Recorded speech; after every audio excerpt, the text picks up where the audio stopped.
Ito mga kaibigan, 5 ang sanga. Tignan nyo na lang. Oh. 5 sanga nito. Oh. Ito po yung smooth green ng S-West okra. Ito.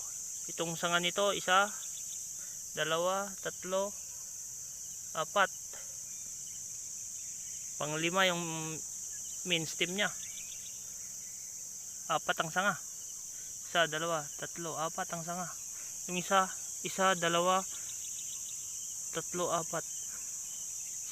4 din ang sanga. Yan ang ating okra smooth green.